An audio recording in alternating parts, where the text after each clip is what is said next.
Este es un tema con el que vengo trabajando hace unos cuantos años, ¿no? En realidad quedé muy sorprendido hace muchos años cuando vi algo sobre biónica y tampoco me quedaba claro qué era, porque biónica era un término distinto al que se escuchaba en los libros de divulgación o en ciertos ámbitos, ¿no? Entonces, tuve la suerte de poder ver una exposición muy interesante sobre biónica en el Museo de la Ciencia y de la Técnica en Mannheim, en Alemania. Aclaro que biónica, y después lo voy a aclarar un poquito, este término en especial es un vocablo que viene del alemán. Y no se encuentra prácticamente literatura que no sea en alemán, muy poco en inglés y diría nada en idioma castellano. Entonces, a modo de introducción, voy a tomar prestadas algunas palabras del gran Laplace, a donde dice, bueno, la sencillez de la naturaleza no se puede calibrar por la de nuestras ideas. Siendo infinitamente variada en sus efectos, la naturaleza solo es sencilla en sus causas, y su economía consiste en justamente producir un gran número de fenómenos, a menudo muy complejos, mediante un pequeño número de leyes generales. Y eso es algo que conocemos muy bien.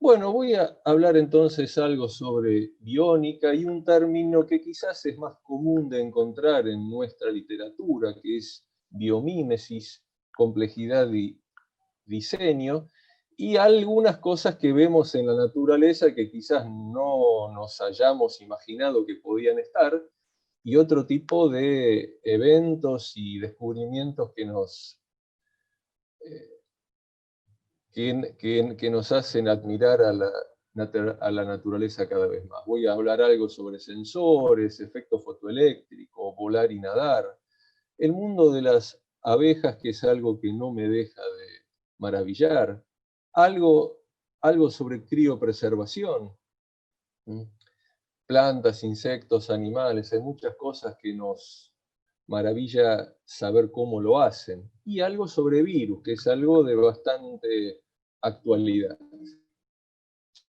Bueno, la naturaleza ha diseñado y optimizado técnicas que son prácticamente perfectas a lo largo de millones de años. Entonces sería deseable aprovechar ese ingenio que fue desarrollado naturalmente y podríamos encontrar soluciones mucho más sostenibles, mucho más concretas para nuestras necesidades. Entonces, si esto se puede aplicar al ahorro energético, a la tecnología de sensores, a las estructuras, materiales en general. Bueno, esto en realidad lo hemos estado usando desde hace muchísimo tiempo, quizás sin siquiera saberlo.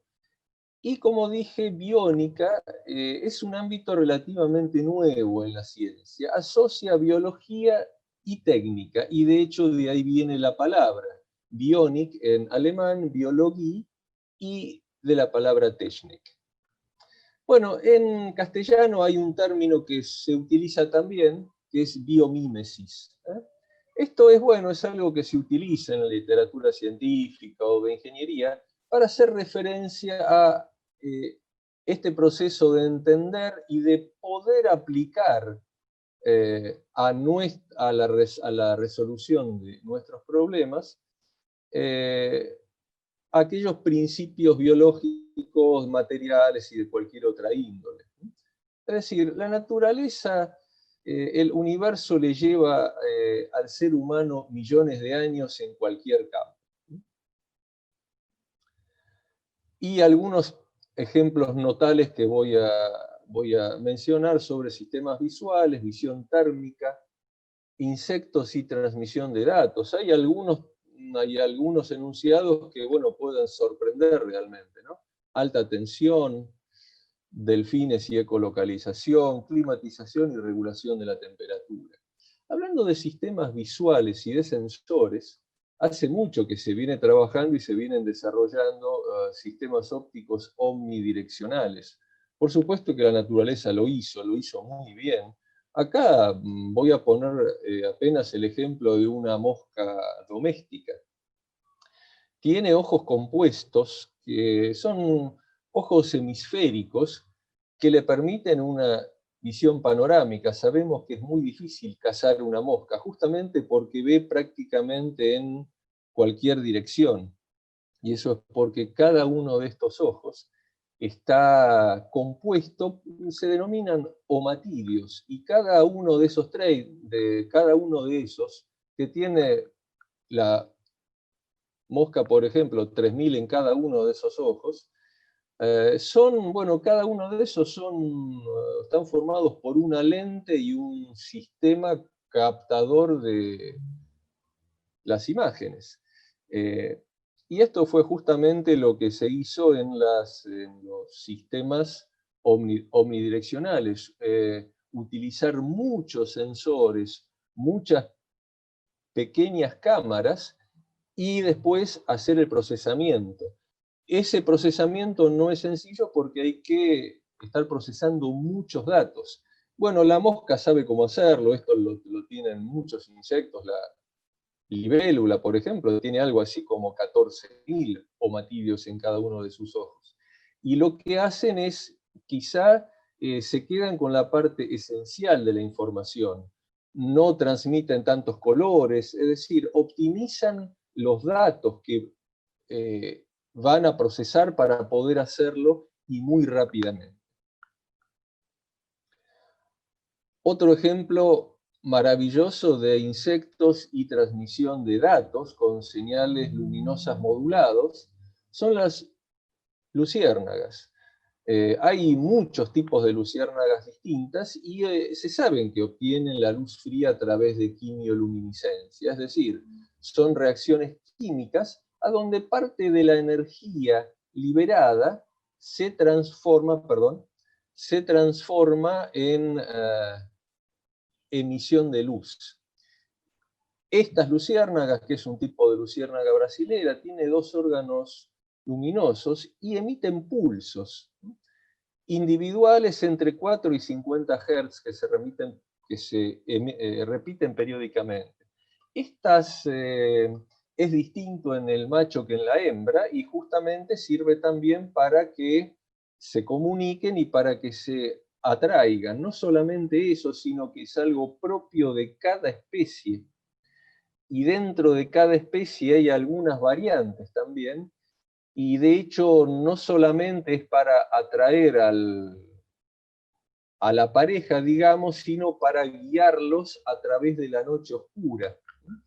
Está hecho con una repetición periódica con la cual ven muy bien de noche incluso. Y algo que también es de bastante actualidad es el tema de alta tensión y peces eléctricos. Acá a la derecha vemos las líneas de campo de este que se llama pez haba eléctrico. Este es un pez del Nilo. Tiene más o menos 40 centímetros, tiene casi la forma de una anguila, pero técnicamente es un pez, aunque no tiene escamas. Y bueno, tiene una visión eléctrica porque justamente produce un campo eléctrico a su alrededor, y lo que ve o lo que siente es cuando algo interrumpe o modifica ese campo. Entonces, lo que tiene es una visión eléctrica justamente. Y bueno, avanzando un poco más en el tema, hay algunos tipos de anguilas eléctricas que son también técnicamente peces, que pueden alcanzar los 2 metros y generar tensiones de 800 volts con corrientes de 1 ampere. Esto es mucho. 800 volts con 1 ampere es mucho. ¿Y cómo lo hacen?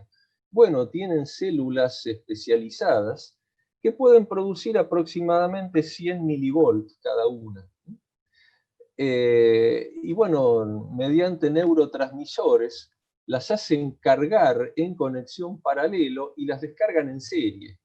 Esto a los electricistas les recordará un generador de Marx. El generador de Marx es un simulador de impulsos atmosféricos. Y es justamente esto, es decir, utiliza el mismo principio.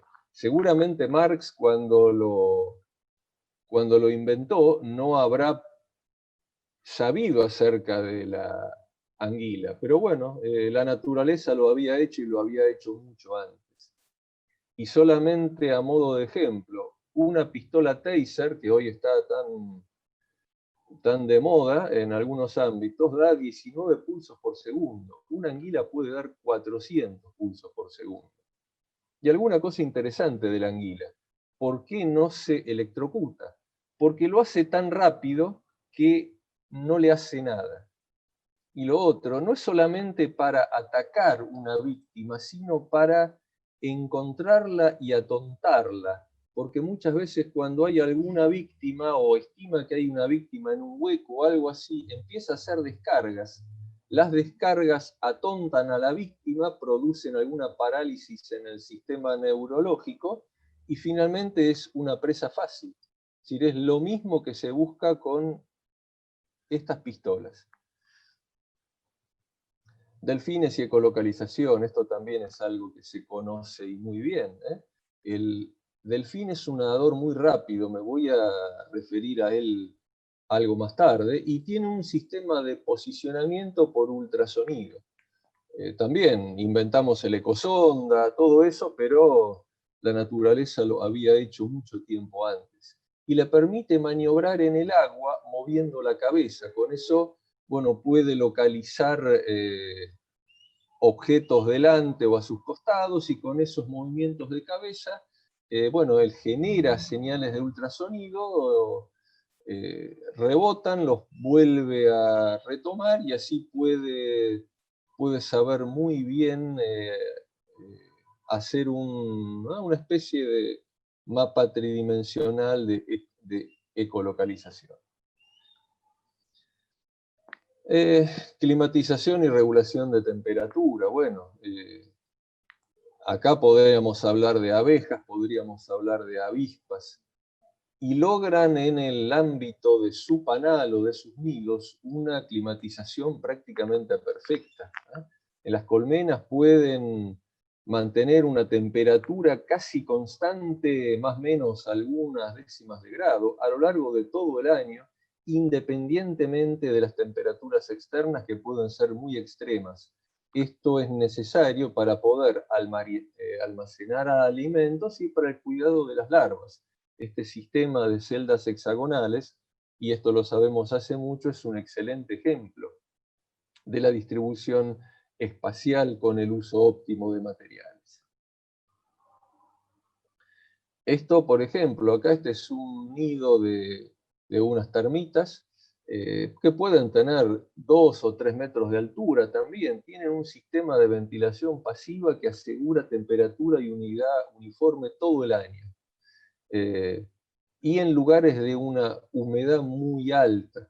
Bueno, si uno analiza cómo la estructura tiene muchos conductos de ventilación e incluso paredes porosas, y con eso logran esa conservación de la temperatura. No puedo dejar de mencionarme, aunque muy sucintamente, al tema de complejidad y diseño, y acá el caos. Caos es un término que, bueno, todavía se le dan significaciones muy distintas. Y hay algunos procesos, lo vemos claramente en el balanceo de un péndulo. Ahí no vemos algo caótico, vemos algo que cumple reglas bastante precisas y que podemos predecir cómo será ese movimiento.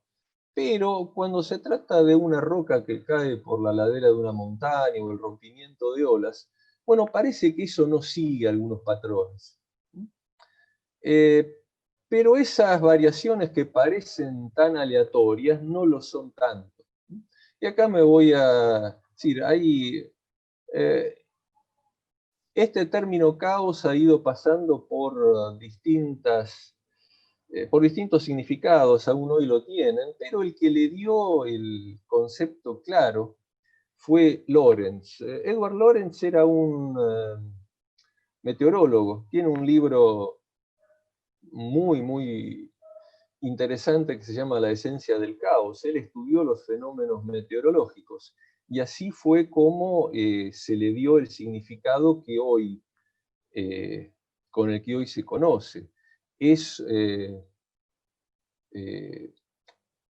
Y muchas veces se le da a este concepto, bueno, algún parentesco con no linealidad, complejidad, fractalidad. En realidad, este tema del caos, él lo que hizo, y eso se aplica a muchos ámbitos, es, mediante ecuaciones diferenciales, modelizó los fenómenos atmosféricos. Y ahí encontró que con mínimas diferencias en las condiciones iniciales, obtenía resultados muy distintos. Eso es un poco el motivo por el que es algo tan difícil poder dar un buen pronóstico, porque hay muy pequeños cambios en la naturaleza, en la atmósfera, y eso justamente provoca respuestas muy distintas. Entonces, cuando uno tiene ese tipo de sistemas que puede modelizar con ecuaciones diferenciales, y ocurre eso, que cuando las condiciones de frontera o las condiciones iniciales, una muy pequeña variación ahí me conducen a una gran diferencia o a respuestas muy distintas, estamos en justamente presencia de un fenómeno caótico. Y bueno, resulta que el espacio-solución de esas ecuaciones diferenciales tiene dimensión fractal. No me voy a extender más en esto, daría para una y para muchas conferencias más, pero es algo muy interesante. Y vemos fenómenos caóticos continuamente en la naturaleza. Y esto es algo que se estudió bastante y mediante teoría de fractales, esto en realidad el que le dio también, el que dio el concepto de fractal era un matemático, Benoit Mandelbrot, allá por la década del 60, es decir, no hace tanto que, que se utiliza esto, pero hoy se utiliza fractal, por ejemplo, la descarga de un rayo es un fenómeno fractal. Cómo se propagan los incendios en un bosque tiene una dimensión fractal y se lo analiza para combatirlo desde ese punto de vista, justamente. Entonces, bueno, ya se viene diciendo que el siglo XXI, bueno, será el de la ciencia de los sistemas complejos, ¿eh? Y en todo sistema complejo, desde el comportamiento de moléculas hasta las medidas que debe adoptar un estado, bueno, hay una serie de reglas que, si las podemos identificar bien, podríamos hacer una unificación muy grande en las ciencias. Esto hay también, al que le interesa, puede ver un poquito más en otro libro muy lindo de Roger Levin, El caos como generador del orden.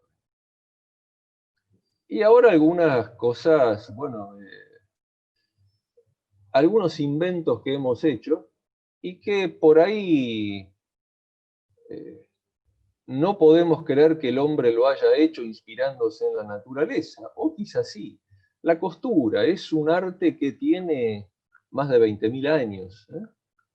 Y bueno, es simplemente, se unen dos, inicialmente habrán sido cueros, se perforan, no les voy a explicar lo que es una costura. La máquina de coser llegó en 1830, 1850 y se patentaron algunas. Y nos podríamos preguntar, lo inventamos, pero ¿existe la costura en la naturaleza? Y sí, existe. Acá van a ver este es un pajarito sastre, hace su nido cosiendo las hojitas, ¿eh? Con fibras que va encontrando, cose el nido, lo perfora con el pico, que es muy puntiagudo, y lo cose. Es impresionante.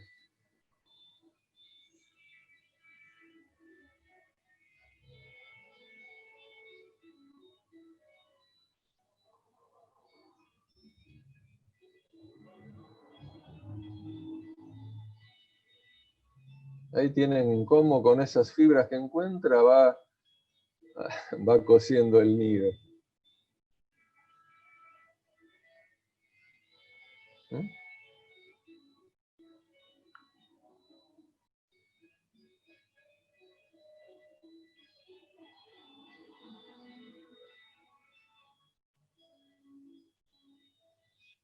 Bueno, y además es por supuesto maravilloso cómo lo filman esto. Y bueno, ahora hablando un poco de visión térmica y sensores infrarrojos. Esto también es algo que, como muchos avances de estos, se desarrollaron básicamente con fines bélicos, ¿no? Ahí se hizo un gran desarrollo de la visión térmica y sensores infrarrojos. Cabe preguntarnos si la naturaleza la tiene. Por supuesto que la tiene.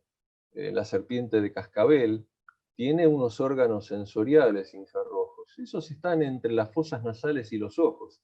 Estos bichos son casi ciegos, pero de manera infrarroja ven y ven muy bien. De hecho, tienen un epitelio formado con unas 150.000 células sensoriales. Ese epitelio tiene unos 15 micrones. Y esto es sorprendente, pueden detectar un salto térmico de más o menos 3/10 milésima de Kelvin en menos de una décima de segundo. No hay sensor desarrollado por el hombre que pueda hacer esto, ni se le acerca, por muchísimo. Y si miramos sin mucho detalle cómo son esos sensores, bueno, son como una antena parabólica, que concentran la energía infrarroja y bueno, la procesan muy rápidamente y con eso tienen esa visión infrarroja, o sea que cuando alguien o algo está delante, no lo ve como nosotros entendemos la visión, pero sí lo ve de manera térmica.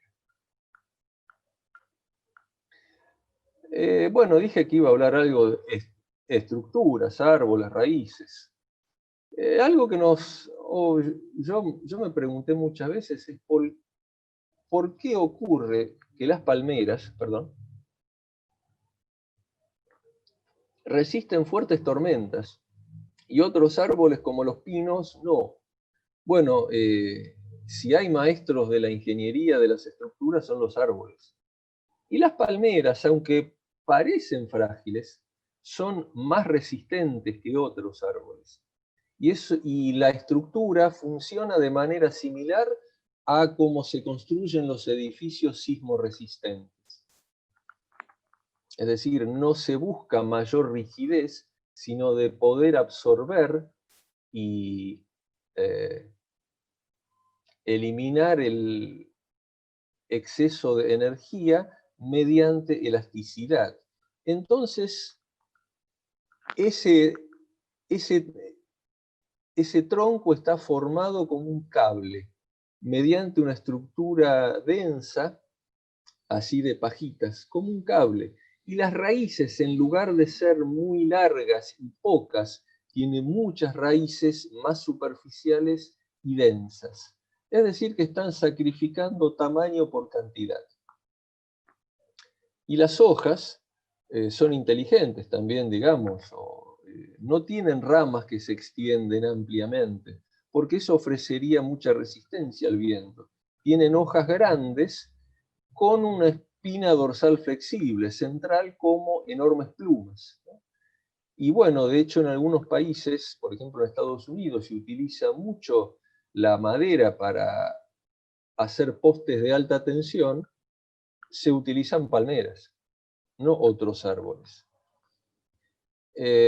Acá, bueno, antes de irme del tema de los árboles, les aclaro que se ha estudiado mucho, hay libros completos que analizan cómo se da el crecimiento de los árboles y cómo el árbol va optimizando las solicitaciones y los esfuerzos de los vientos de la naturaleza, y en cada paso va optimizando su estructura, haciendo refuerzos donde es necesario, haciendo nudos, haciendo ramas. Se han simulado esos fenómenos con la mayor parte de las solicitaciones que se puede y se llega a la estructura que los árboles tienen. Y también la naturaleza hace estructuras livianas y muy reticuladas para poder acomodar mejor esas solicitaciones. Y así, por ejemplo, tenemos esta sección del cráneo de un elefante, a donde vemos que es muy liviano. Ahí no necesita soportar grandes solicitaciones, lo que necesita es tener una estructura liviana, por supuesto resistente. Y acá tenemos una estructura de un fémur, la cabeza del fémur tiene alta densidad porque soporta elevadas solicitaciones.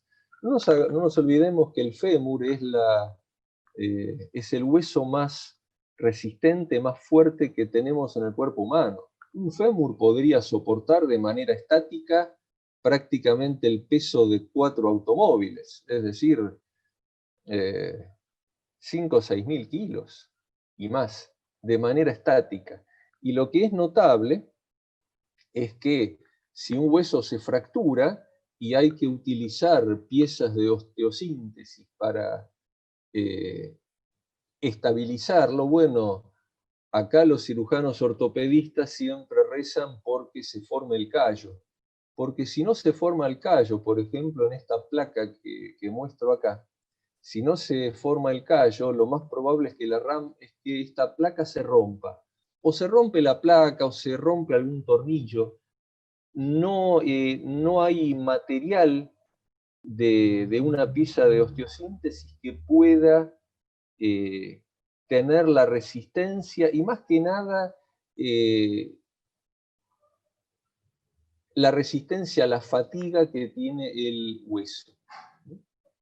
Porque además los materiales que se pueden producir artificialmente no tienen el mismo módulo de elasticidad que el hueso. Se pueden aproximar, pero no es lo mismo. Y el hueso, en definitiva, es una cerámica, es un material cerámico. Sí se sabe mucho, incluso hay algunas prótesis de rodilla, prótesis de cadera, que tienen recubrimientos de una cerámica muy similar a la del hueso natural, porque eso puede favorecer de alguna manera la adhesión y la formación de ese callo.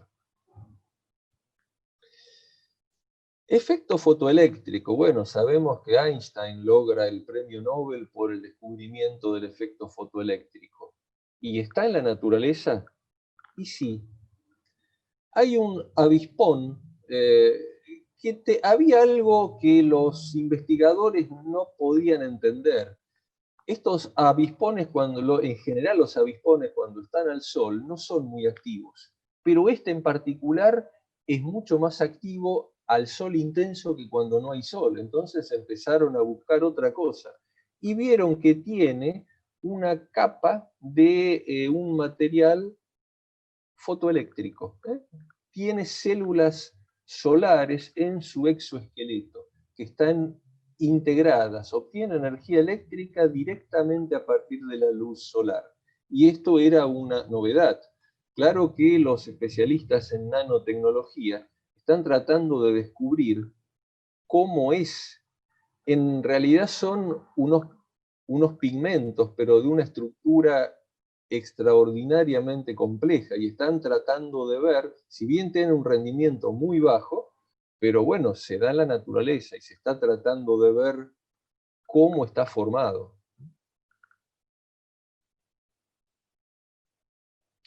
Bueno, acá, dado que mencioné a Einstein, no lo menciono en esta charla, pero uno se podría preguntar si las reacciones nucleares controladas están presentes en la naturaleza. Les dejo la inquietud.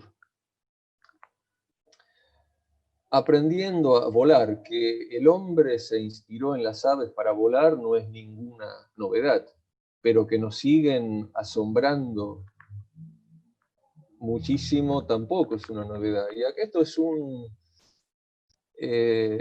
estudio bastante reciente. Investigadores del CONICET y de una universidad del Reino Unido pudieron determinar que el cóndor andino puede cubrir distancia de más de 170 kilómetros durante más de 5 horas sin batir las alas. Simplemente, o bueno, no tan simplemente, elige estratégicamente su ruta y forma de vuelo. Es decir, cómo comba las alas, de qué manera las pone y encuentra las corrientes térmicas. Eso el piloto de planeador sabe muy bien cómo buscar las corrientes térmicas. Bueno, parece que el cóndor lo sabe hacer mucho mejor. Acá hay es una placa de un estudio de Otto Lilienthal, un pionero de este estudio de las aves para volar, que tiene más de 100 años, y él había descubierto mucho de la forma de las alas y cómo lo utilizan para poder volar. Los pingüinos. Muchas veces nos preguntamos, bueno, con esa forma sabemos que las alas se transformaron a lo largo del tiempo en esos remos que tiene. Son rápidos, sí, es extraordinariamente rápido. De hecho, son los mejores nadadores alados del reino animal. Pueden superar 7 metros por segundo saltando fuera del agua. Y la forma del cuerpo fue inspiración para algunos modelos de Airbus, por ejemplo. Los delfines también habíamos dicho que son muy rápidos. Claro que están propulsados por el golpe de la aleta caudal y pueden superar 20 nudos. 20 nudos es mucho, es una velocidad muy grande. Y otra cosa que es notable es que el rendimiento de este propulsor de aletas está muy lejos, muy por encima de uno de hélice. Hasta ahora se logró con un propulsor de aleta artificial ya un 86% de rendimiento, superior al de los propulsores de hélice. Claro que implementar esto de manera mecánica no es sencillo. Hay algunos hechos. El insecto palo común, bueno, ¿qué tendrá que ver esto? Y en lo que es, bueno, vimos cómo volar, cómo nadar, y para caminar también. Esto lo estudian mucho los que desarrollan sistemas de locomoción, porque el insecto palo tiene 6 patas que se manejan de forma descentralizada. Cada pata se mueve por su cuenta. Y esto es algo que muchos quisieran hacer para desarrollar una máquina de caminar. Bueno, y acá hay un pulpo que lleva trabajosamente 2 cáscaras de coco. Y uno se pregunta, ¿para qué? Nosotros creamos escudos y cosas para defendernos. Veamos si al pulpo se le ocurre algo para hacer con esos cocos. Y fíjense que les cuesta caminar al pobre.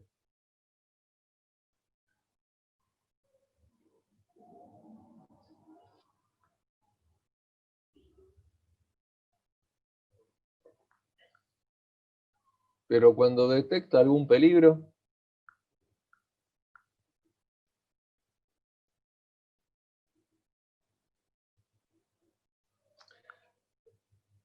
se mete adentro de su armadura.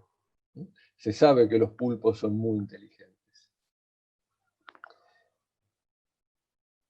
Y ahora algo de el maravilloso mundo de las abejas. Bueno, algo que me llamó mucho la atención, esto ya lo vengo leyendo hace bastante, es que las abejas están muriendo. Esto es un fenómeno que está ocurriendo en prácticamente todo el mundo.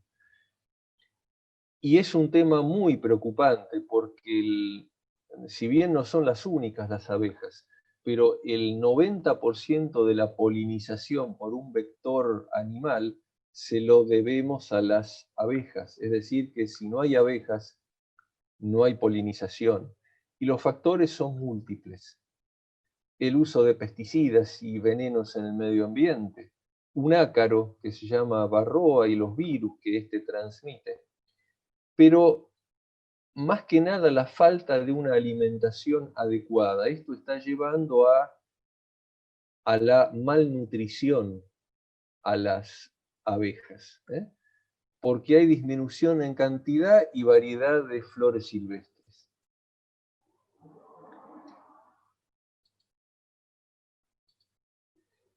Algo que sabemos es que un desequilibrio en el consumo de ácidos grasos, omega 3 y omega 6, tiene consecuencias negativas sobre nuestra salud. Esto es algo que se viene estudiando hace bastante.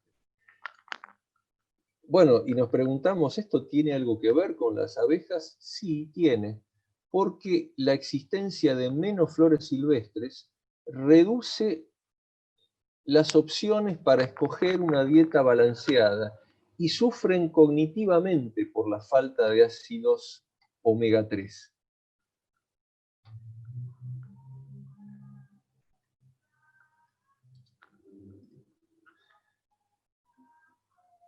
Entonces, si a la abeja se le ofrece un menú, va a escoger instintivamente aquellos que le proporcionen un balance adecuado de nutrientes.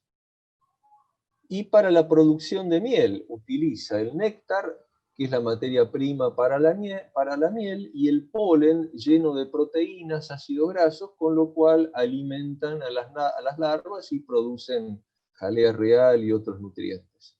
Bueno, al igual que los humanos, las abejas que consumen una proporción poco saludable entre ácidos grasos, omega 6 y omega 3, desarrollan deficiencias cognitivas. Un experimento reveló que el 90% de las abejas criadas con dietas altas de omega 3 aprendieron a diferenciar entre azúcar y sal rápidamente, pero solo el 45% de las alimentadas con una dieta deficiente en omega 3 pudieron hacerlo. Para los humanos se encontró que el balance correcto de omega 3 y omega 6 es 1:1. Es curioso, pero con las abejas ocurre lo mismo. Solo que, por ejemplo, nuestra dieta típica occidental, alta en maíz y derivados, baja en carnes y pescados, huevos, bueno, nos está proporcionando una relación de omega 6 a omega 3 de 15:1. Y este desequilibrio contribuye a la aparición de disfunciones cognitivas, como demencia, depresión, trastornos por déficit de atención e hiperactividad, algo que en los chicos se ve cada vez más también. Entonces, la alimentación es la base de todo, porque la desnutrición genera un sistema inmunológico debilitado, que no puede combatir los efectos de los pesticidas y de los virus. Bueno, se ha demostrado que proporcionar a las abejas una dieta más balanceada las hace más saludables e inteligentes. Y esto llevó a que se esté desarrollando el polen artificial, bien balanceado. Y también ya se está desarrollando la miel sintética. Hasta hace poco tiempo no se sabía cómo se hacía la miel. Hoy ya se sabe bastante bien cómo se hace. Y otra cosa muy interesante de la miel no vence, se dice que no tiene vencimiento, se azucara con el tiempo, pero nada más, mantiene todas sus propiedades. ¿Cómo es posible esto? Bueno, la miel se utiliza, por lo menos se tiene registro desde 7000 años antes de Cristo, ya hay pinturas rupestres a donde el hombre está recolectando miel. Y se encontró en la tumba del faraón Tutankamón varias vasijas con miel que estaban en excelente estado y pasaron muchos siglos. ¿Y esto por qué? Bueno, es por el contenido de agua, básicamente. El contenido de agua de la miel es un factor clave por el que no se echa a perder. Aproximadamente 17%. El contenido de agua es mucho más bajo que el de bacterias u hongos. Eso combinado con el hecho de que bajo contenido de agua deshidrata a las bacterias, lo hace resistente a la descomposición. Y otro factor que ayuda a la miel a evitar el deterioro es la acidez. Tiene un pH promedio alrededor de 4. Bueno, y ahora nos vamos a otros bichos muy interesantes, que son los tardígrados, difíciles de matar. El que se fijó en ellos fue un holandés ahí por el 1700, que miró una gota de agua que venía de la canaleta de techo de su casa. Bueno, y ahí los encontró, hay muchas variedades, tanto de tierra como de agua. Bueno, los dejó ahí, abandonó el cubre objeto y el agua se secó. 2 días más tarde agregó agua y los bichos que aparentemente no estaban vivos, resultó que estaban vivos y siguió. Hirvió el agua y los bichos sobrevivían. Bueno, más tarde un italiano comprobó que también podían sobrevivir a la congelación. Se siguió estudiando mucho esto. Hasta hoy se sabe que fueron sometidos cerca del cero absoluto, 270 grados bajo cero, 6.000 atmósferas, no es un error acá de tipeo, y dosis de rayos X 250 veces más intensas que la que se requiere para matar a un mamífero. Y sobrevivieron. Hoy hay unos estudios bastante actuales que ¿cómo es que estos bichos soportan la radiación ultravioleta? Bueno, se vuelven fluorescentes. Lo que hace es tienen algunas células especializadas que al hacerla fluorescente le cambia la frecuencia a la radiación incidente y lo pasa de ultravioleta a una frecuencia que al animalito no le hace nada. Esto no es ni más ni menos que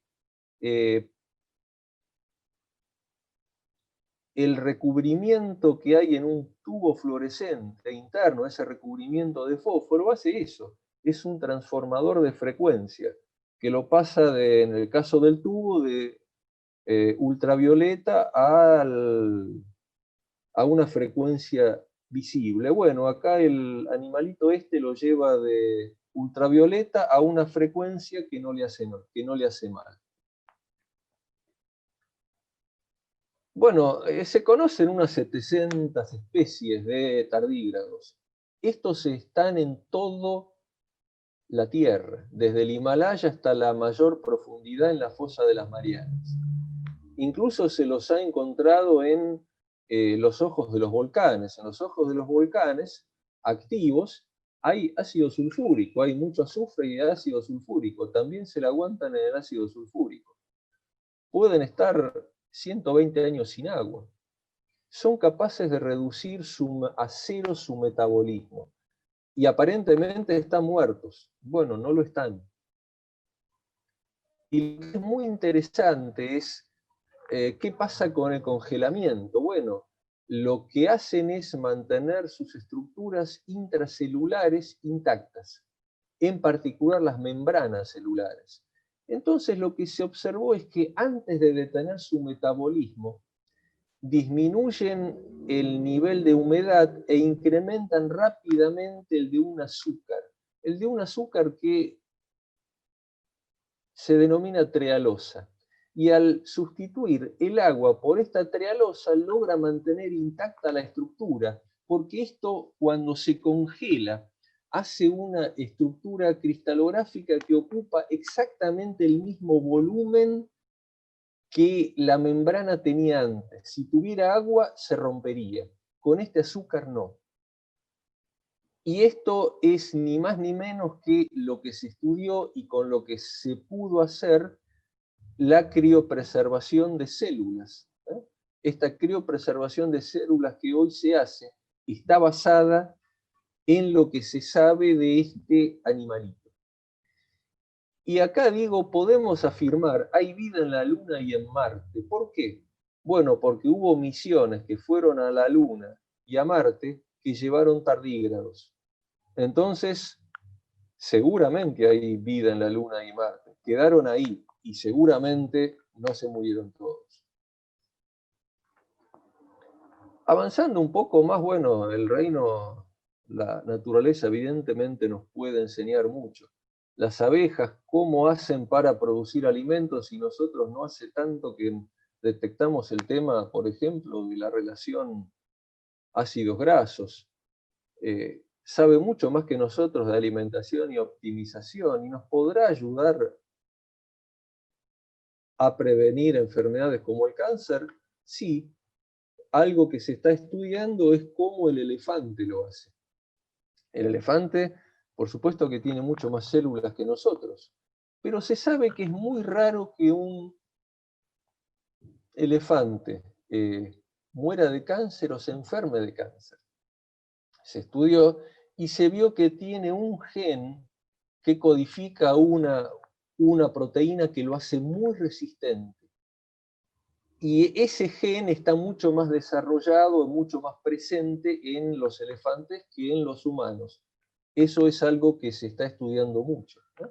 Digamos que básicamente este gen puede hacer 20 copias en su genoma, en los humanos solamente 2. Y que si lo tuviéramos, este gen de prevención, desarrollaríamos mucho menos el cáncer.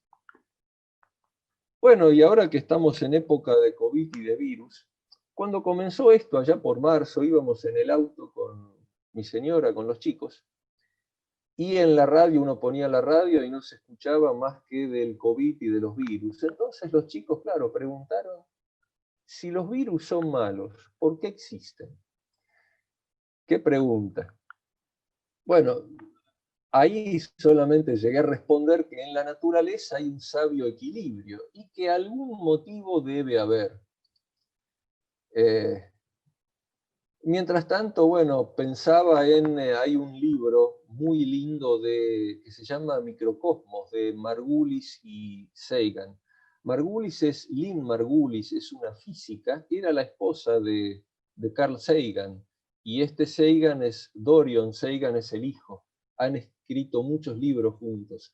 De hecho, muchos experimentos que se mandó a estas misiones a Marte y a la Luna, en muchos de ellos participó Lynn Margulis. Bueno, extractando algo de este libro, hace miles de millones de años solo había microbios. Hoy está la civilización humana. Alguna relación debe haber entre la especie humana y el resto de las formas vivas. Bueno, los microbios cubren nada menos que 5/6 partes de la historia de la vida. Es decir, viven en nosotros y nosotros en ellos. De alguna manera ellos nos han inventado, porque fueron los que establecieron las bases químicas y estructurales fundamentales en las que todavía hoy se basa cualquier forma de vida. Y la idea central de Margulis y de Sagan es la simbiosis, es decir, seres simples especializados en diferentes funciones, perdón, ahí está. Seres simples y especializados en diferentes funciones que establecen sucesivas alianzas y pactos para crear superestructuras cada vez más generales y complejas. Es decir, esta idea darwiniana de competencia y supervivencia del más apto desaparece. Para ellos, frente a esta nueva idea que está basada en interacción continua, la cohabitación y la mutua dependencia de las distintas especies es lo que da el desarrollo. Y acá llegué a un artículo muy interesante que se denomina algo así como ¿nos hicieron humanos los virus? Bueno, esto está basado en los estudios de un profesor de la Universidad de California, el doctor Luis Villarreal. Básicamente los virus son las entidades biológicas dominantes de la biosfera. y son los agentes genéticos más numerosos, diversos y dinámicos de la Tierra. Aunque los virus se descartaron desde hace mucho tiempo del árbol de la vida como parásitos genéticos extragenómicos, simplemente destructivos y egoístas, la realidad es que hay muchos tipos de virus y la genómica comparativa ahora deja en claro que la colonización viral distingue todos los dominios de la vida. Algunos virus y otros que se los llama parientes defectuosos, transposones, que en realidad son algunas estructuras que pueden ir saltando dentro del genoma de una partecita a otra, que no tienen existencia propia y que también pueden estar dentro de algunos macrovirus. Bueno, estos virus pueden persistir de manera estable en un huésped y convertirse en colonizadores del genoma del huésped.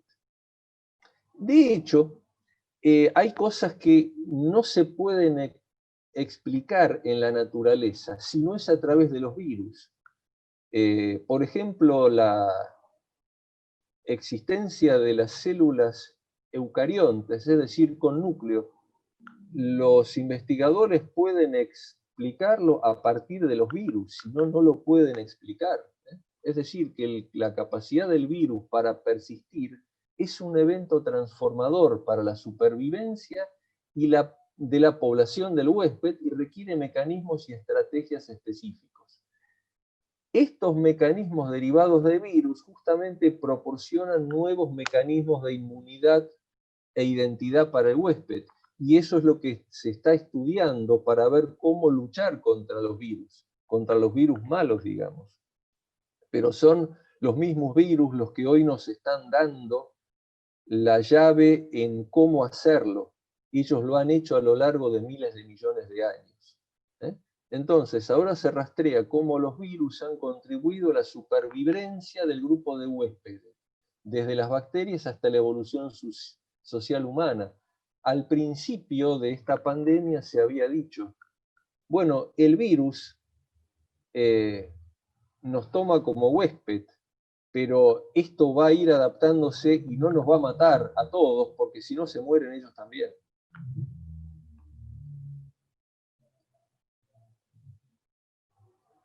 Entonces, los virus pueden ser parásitos con tal capacidad de simbiosis que acaban formando parte del ADN de sus huéspedes, ya sean microorganismos como bacterias u organismos superiores.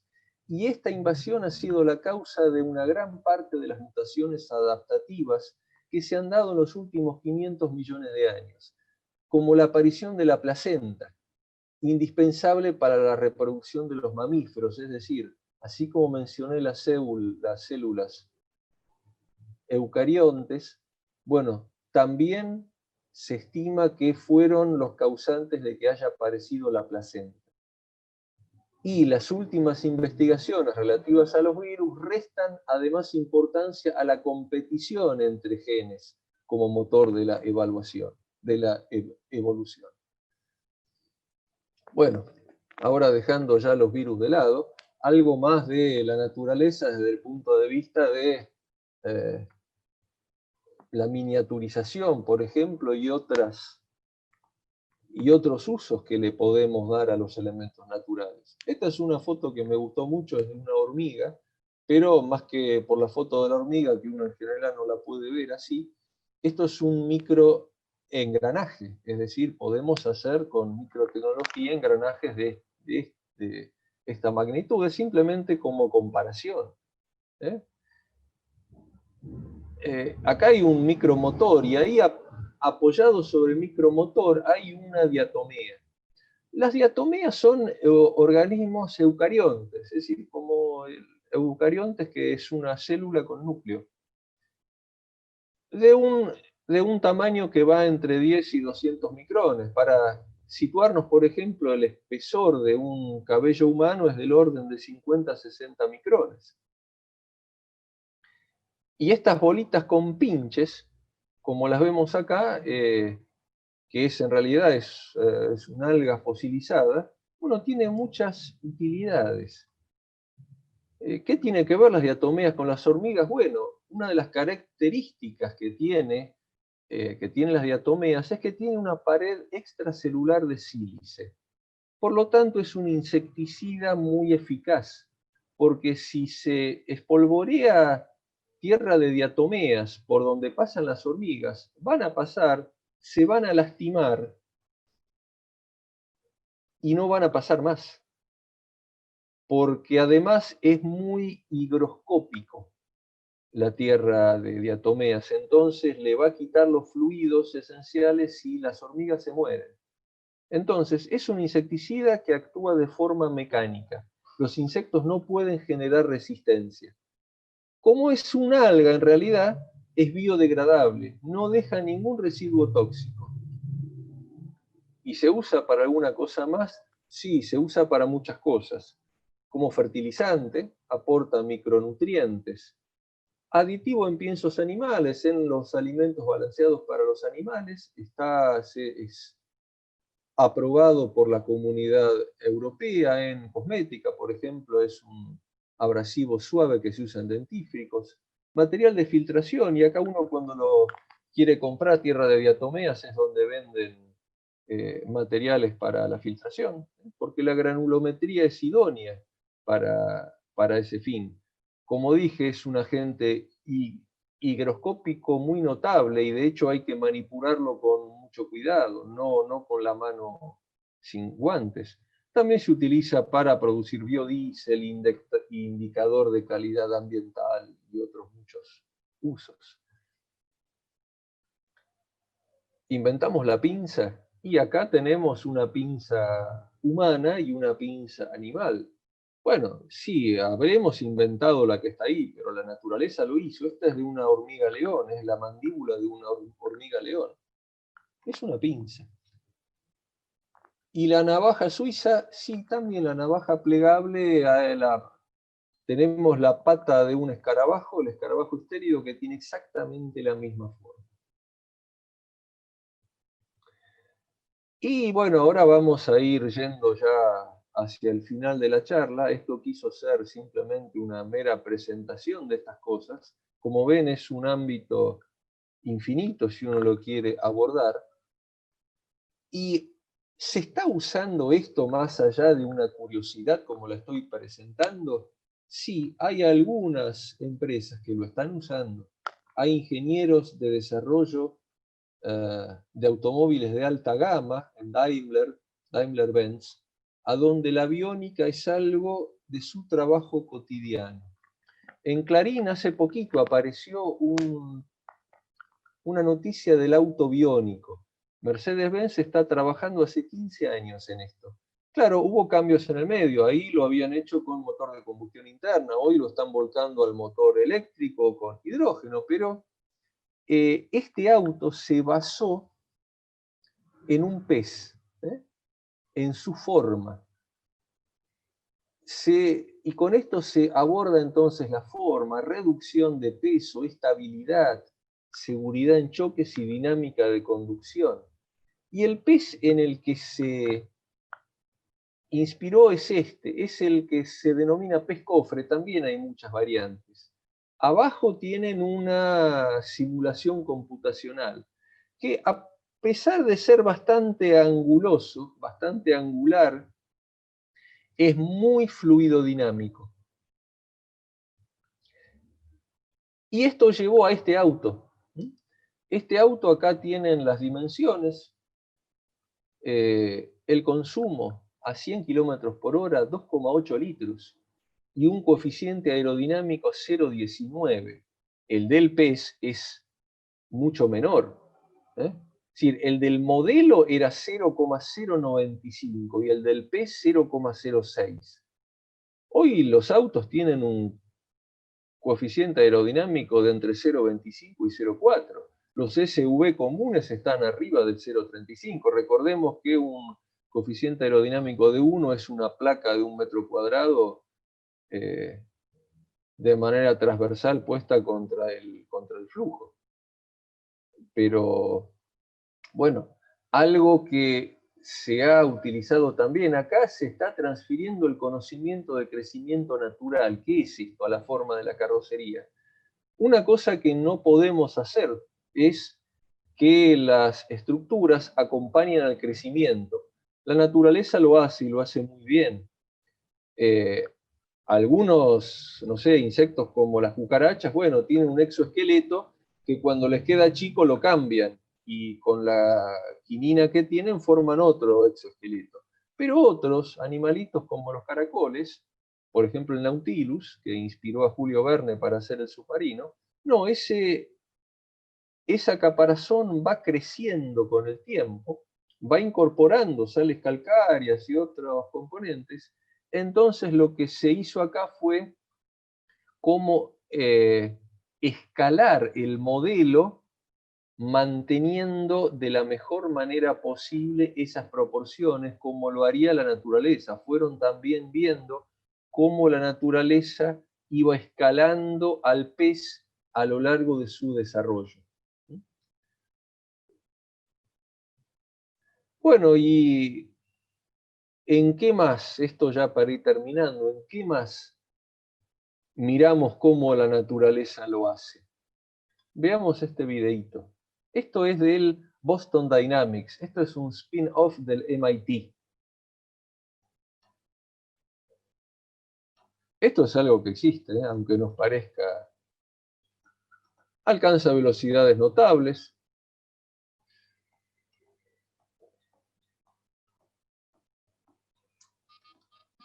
Puede ir por cualquier terreno.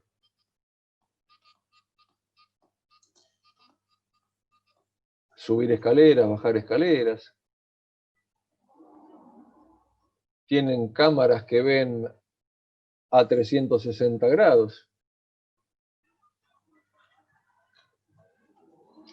Abren puertas para salir. Simplemente se le pone la puerta y la abre.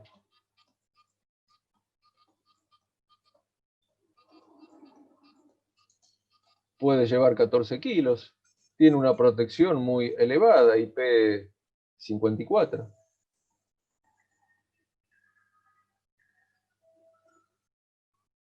Se puede meter en lugares muy bajitos. Un rango térmico entre 20 grados bajo cero y 45 grados. Por supuesto, protegido contra la lluvia y el polvo.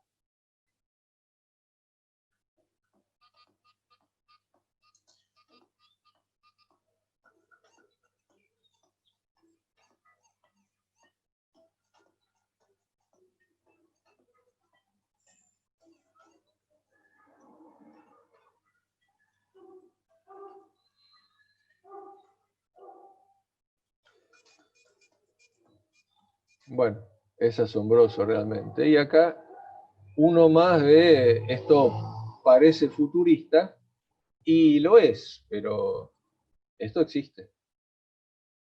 ¿Mm?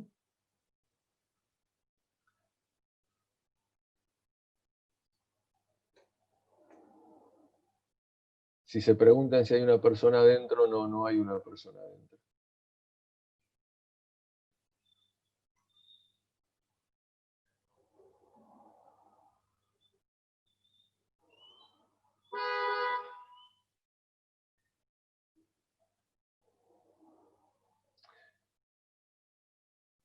Si entran en la página de Boston Dynamics se van a encontrar con maravillas realmente.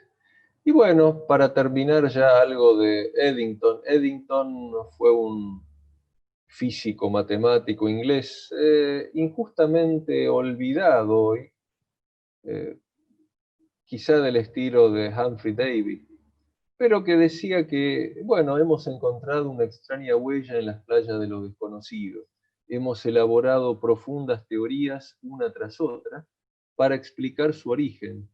Finalmente hemos conseguido reconstruir a la criatura que había dejado la huella. Y he aquí que es la nuestra. 1920. Una breve síntesis de las referencias. El libro clásico es el de Bionic, de Marguerre, del algunos escritos del catálogos del Museo de Mannheim. Israel 21 es un sitio donde encuentra mucho de esto, en particular de las abejas y todo eso. El artículo de Malo es Nos hicieron humanos los virus, un artículo que escribí hace unos cuantos años sobre esta temática en la revista del COPIN. Así que bueno, muchas gracias a todos por la atención y ahora quedamos.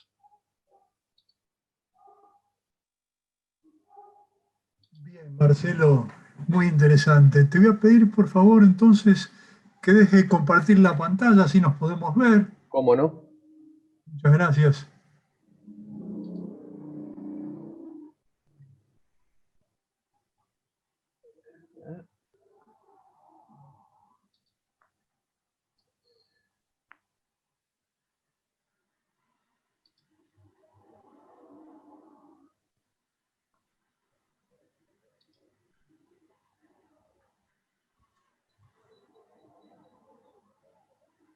En la parte superior Sí, seguramente está. ahí está. Exactamente, perfecto. Bien, bueno, eh, creo que tengo pocas palabras para decir lo maravilloso del mundo que nos has mostrado. Les pediría a todos, si tienen la amabilidad de activar la cámara, así nos podemos ver. Sería muy interesante poder compartir con ustedes la visión general de todo el grupo, dentro de lo posible. Y los invito a realizar las preguntas que crean conveniente. Naturalmente creo que nos ha originado gran cantidad de interrogantes y gran interés por lo que hemos visto. Pero en fin, los dejo a ustedes si quieren activar su micrófono a través de la tecla espaciadora para realizar alguna pregunta, y si no tienen alguna pregunta, simplemente decir lo que he visto en varios chats, que fue la satisfacción e interés de la charla que hemos visto. Así que los invito a manifestar su opinión.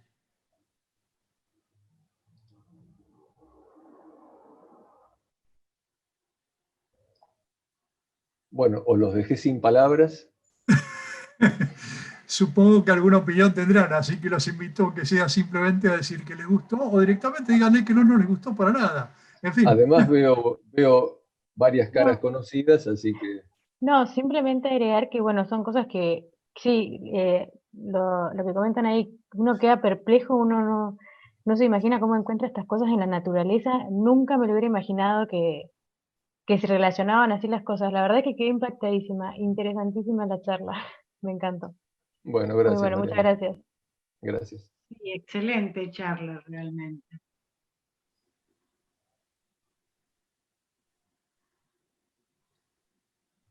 ¿Alguien más quisiera expresar su comentario?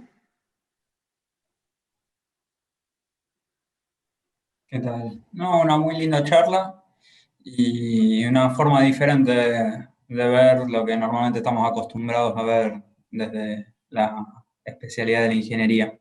Así que bienvenida a nuevas formas de verlo. Sí, igual que lo que dice Matías, la verdad muy interesante y nada, es como otra filosofía también como para abordar un montón de áreas, como algo transversal yo creo a muchas áreas.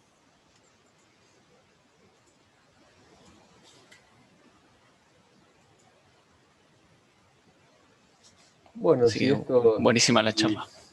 Bueno, muchas gracias. Espero que haya servido para hacerles picar ese bichito de la curiosidad, ¿no? Que,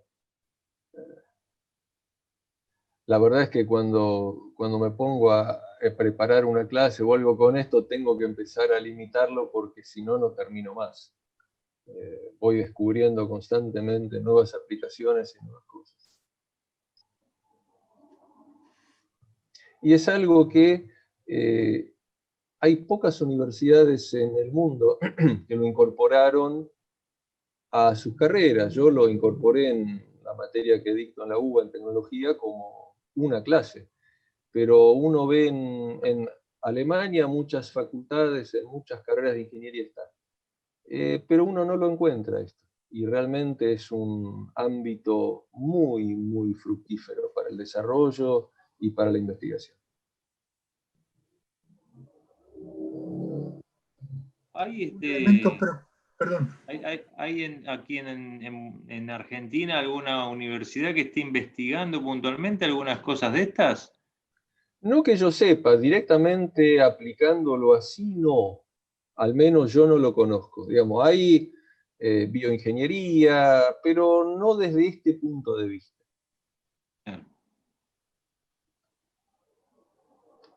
Todo lo que hemos visto, un elemento realmente que resultó muy preocupante es lo que va a ocurrir si seguimos así con el tema de las abejas, ¿no? Porque los datos que manifestaste fueron realmente bastante graves, ¿no? Sí, ese es un estudio que lo leí hace poco y es muy preocupante. Sí, nos estamos quedando sin abejas, pero esto es a nivel mundial. Y por eso está bien, lo que se está haciendo es tratar de desarrollar un polen artificial, pero esto nos lleva al polen artificial y a la miel artificial. Pero las flores necesitan ser polinizadas. Sí, sí, es muy preocupante. Bueno, entonces los invito a manifestar algún comentario si es que lo quieren hacer, por favor. Y si no, daríamos por concluida la charla. Sin ninguna duda ha sido interesantísimo, Marcelo. Bueno, muchas gracias, Eduardo. Una serie de puntos de vista muy diferentes a lo que en la cotidianidad uno observa. Así que es como que nos has contado una película o un cuadro en forma muy diferente de como uno está acostumbrado a verlo, ¿no? Así que en ese sentido estamos muy agradecidos. Bien, ¿alguien más quisiera decir algo? Definitivamente está muy bien relatado, causa mucho interés y la verdad que es muy variada también la cantidad de animales y de insectos que aplican todas estas cosas que nosotros estudiamos. Es genial, es muy bueno. Y es muy bueno también tener conciencia de todo esto.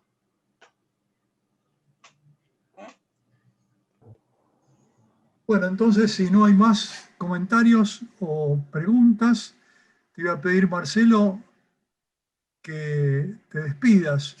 Por supuesto, voy a recalcar que en nombre del Consejo Profesional de Ingeniería Mecánica y Electricista, COPIME, y la Fundación Energía, estamos muy agradecidos por la presencia de todos ustedes.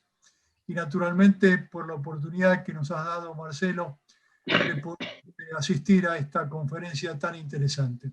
Así que invito entonces a que nos saludes y, si te parece, dar las últimas palabras. Bueno, nuevamente gracias, Eduardo, por haberme convocado de manera personal, que nos conocemos hace muchos años, y siempre con este gran trato que hemos tenido. Muchas gracias al COPIME por todo el esfuerzo que significa poder poner a disposición de la gente esta charla. Muchas gracias a los presentes, amigos, conocidos, alumnos. Y bueno, queda el tema para que cada uno de ustedes lo siga desarrollando. Y nuevamente gracias por haber estado aquí presenciando la charla. Bueno, entonces nos estamos despidiendo. Les recuerdo a todos los que están que durante todos los lunes hasta diciembre vamos a seguir teniendo distintas conferencias de distintos temas, y creo que esto enriquece muchísimo la posibilidad de capacitación o de interés que podemos tener. Si entonces no hay más nada que decir, nuevamente gracias, y dentro de 3 segundos nos retiramos. Les deseamos a todos unas felices noches, muy buenas noches, y hasta cualquier momento. Gracias, buenas Nos vamos noches. entonces con un gran aplauso.